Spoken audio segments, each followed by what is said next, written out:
Beri bayangan bersara dari dunia lakonan. Amira Othman pilih mahu fokus karya nyanyian. Sebelum kita melangkah jauh, yang belum lagi subscriber, apa kata anda subscriber dan tekan butang loceng untuk notifikasi video selanjutnya?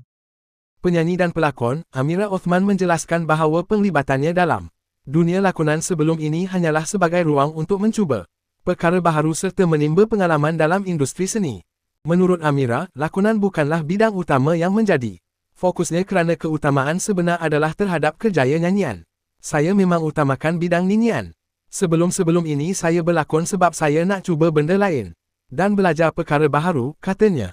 Saya rasa saya tidak begitu pandai berlakon dan tidak mempunyai minat mendalam dalam bidang ini.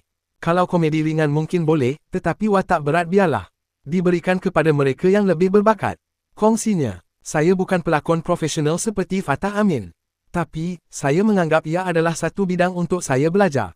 Disebabkan keutamaan saya adalah nyanyi jadi rasanya baik.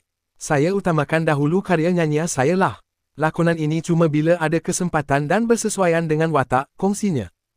Kita tahu berlakon, terutama drama bersiri, sangat memakan masa. Saya tabik pelakon yang mampu bertahan lama di set penggambaran. Kalau menyanyi, persembahan mungkin hanya setengah jam. Jadi, lebih baik saya fokus kepada apa yang paling saya minati. Tambahnya lagi,